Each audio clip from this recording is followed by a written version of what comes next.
Welcome to the show, Joel Selvin. You are a music critic, music journalist, and author known for your weekly column in the San Francisco Chronicle and have written several best-selling books covering the world of pop music, along with interviewing many musical artists. You've also appeared in documentaries about the music scene and have been known to also take to the stage yourself as a bit of a rock and roll singer yourself. So there's tons to talk about with you, Joel. It's really interesting. Great to have you on the show with us. Please do tell us more. Good to be with you. It's great to see my old pal Skyler. Good to be back with you guys. Yeah, you too, man. What's happening with you? Well, I left the newspaper business in '09, and I have published 12 books since then. Wow. Oh my God. So I've been concentrating my work on writing long-term, long-form books. I got this thing coming out in about 6 weeks. Spent the last 3.5 years working on this biography, the drummer Jim Gordon. I put out a book last month with Chris Strockwitz of our Hooley Records, mining all his extensive photo archive for a really beautiful book called Down Home Music.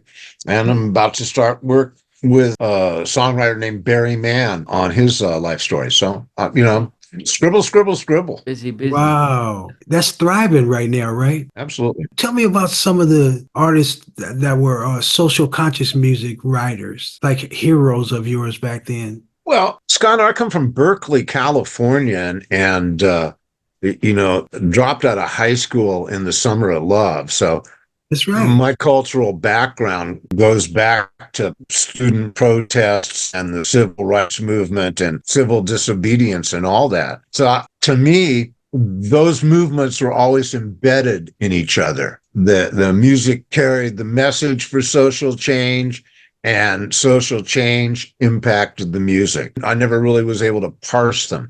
There was some point in the evolution of pop music where it became so profitable that corporations took over, and at that point it kind of lost contact with the culture and started to float away into the realms of pure entertainment. Right. The thing about social consciousness in music, it persists. It's still there, but it's not really part of the pop charts anymore. No, but that's what Music for Global Change is about.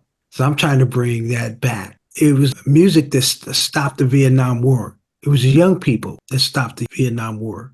It did so much more than just stop the war, but yeah, I think we got that on the ledger. Yeah, I think we stopped the war. I think we broke down racial barriers. I think we opened a generation's mind to spiritual matters. There's just a vast array of positive benefits that came from conscious music. Yeah, Berry Gordy, that whole era back there, but the music was for people to be able to take their minds off things, But then you had Marvin Gaye writing What's Going On, and then John Lennon writing Imagine Peace is what he's writing about, right? And then, when you're watching all those bands play out there in Woodstock and they play a couple of their songs and then they write a song about the war or something like that. Man, thank God for music back then. At the time you're talking about, music was a tool for elevating consciousness. That's right. And it was a communal pool that we could all draw from and we could all contribute to. So I don't know that really exists anymore, although, like I said, the idea of music as a force for social change persists to this day. There are people that we know who have devoted their lives to that over and above chasing hits on the pop charts. That's right. But see, it's never had a platform, and that's what I'm creating right now, because to give it a platform, there's been 192 million social conscious songs published. So somebody likes social conscious music. And a lot of times I have guests on and they go, hey man, I've written a couple social conscious songs, right? And I know why you've only written a couple, because there's no platform for it, right? It really depends on who you are and what you want to do with music. I think a lot of a fellow up in Seattle named Jim Page. Jim Page, I first ran across Jim about like 1975, and he hasn't budged. He is Woody Guthrie of our time. There isn't a picket line in the Pacific Northwest that he isn't on. There isn't a protest that he isn't in the march for. And his music is always social content forward. I caught up with Jim a couple years ago, came through town and had a gig. I think he may have gotten as many as 12 or 15 people out to see him. But that didn't matter, right? Jim's a proletariat artist. He's there to do what he does and be received by who receives him. I just admire the hell out of Jim Page. And I mean, there's more prominent examples. I mean, I know Michael Franti, and Franti is a guy that always keeps that social consciousness and the yoga brain in front of his music, in the front, right? Yeah, and that's his audience, man. I was living in Maui, and he would come over there, and man, the place be packed. And his music is it's happy music, It is, and he's very specific about his goals as a musician, and they don't really involve the pop charts. Right, exactly, and he does well without the pop charts, right? Yep. He's cultivated an audience that resonates to his message, and those Michael Franti concerts are like an assemblage of a community. Yeah, people take their shoes off and all that kind of stuff. That's right. I was going to say, I remember Michael when he was still wearing shoes. He doesn't wear shoes when he plays, right? He doesn't wear shoes anywhere. He walks through the city streets barefoot. He's amazing. Yeah, man. Tell me something about your favorite books. I read a lot of murder mysteries, and I think that's informed my writing to a certain degree. I read a lot of books about music. There's some writers like Nick Tosches that I admire immensely. Yeah. I'm a self-taught writer. I really didn't go through much school. I mean, didn't finish high school, did a little bit of time in college, but not much. I just started working at the newspaper when I was 17 years old. So I kind of taught myself how to do this. Right. That's wonderful too, because you can teach somebody else too. I hope to. I feel like that as you climb the ladder of success, that one of your duties is to reach down and help the guys that are below you reach up another rung or two. Yeah, man. And that's a blessing, not only for them, for you too. Absolutely. Because you watch them blossom from there, Well, there's no telling how much that expands your own world, right? And it can be just enormously beneficial, but really you do it because that's in harmony with your own path. People helped you, so you help other people. That's the best way to go. Tom? Well, I've got loads of questions, but one particular one I'd like to ask is, obviously, as a music critic, not all of your critiques that you've done for varying albums and artists have always been favorable, presumably. Would that be fair to say? Oh, of course, if you're writing little smart-ass concert reviews for the daily newspaper, you want to be outspoken and controversial, and you don't want to leave people wondering what your opinion was, right? And that's true of sports writers as well as it is music reviewers. But something, Tom? I was thinking about this just the other day. I'm not sure that I was all that great a music critic, I mean, I had my heart into it, and I lived it, and I breathed it, and did it for a long time. Yeah. But I'm not sure that I brought the kind of analytical skills and the kind of populist passion that the best music critics do. And I was forever hating on bands that everybody else loved, like Queen and Led Zeppelin and stuff like that. So I was kind of out of step with my own audience. Yeah. On the other hand, the last 12 years or so, writing these books, I've really felt like this is what I was meant to do. Yeah. And I've become a much more effective writer as a historian than a music critic. Mm-hmm. And then I don't know that the music critics are a thing anymore. When I started the newspaper in San Francisco in the 70s, there wasn't a lot of information out in the public. Record reviews were essential. Otherwise, you wouldn't know about the new records. Now, I mean, new records are available to be sampled on the internet in a second. Record reviews, I don't know who needs record reviews anymore. Right. Likewise, concert reviews. I mean, when I was writing concert reviews all through the 80s, I mean, it was a huge, important event in the culture. And Yeah. Tom Petty comes through town, Bob Seger comes through town, Prince comes through town. People wanted to know what they played, wanted to know what the concerts were like. They were going to be talking about it amongst themselves. It was going to be on the radio. It was a big deal. I don't think it's that big a deal anymore. I mean, yeah, there's a few shows every year, right? Like the Taylor Swift kind of thing. But I'm telling you, I mean, I remember Bob Seger, Tom Petty, and Prince being the same week in 1985. Man, I was there like 77 or something. I opened for Bob Seger Bob Seger was happening.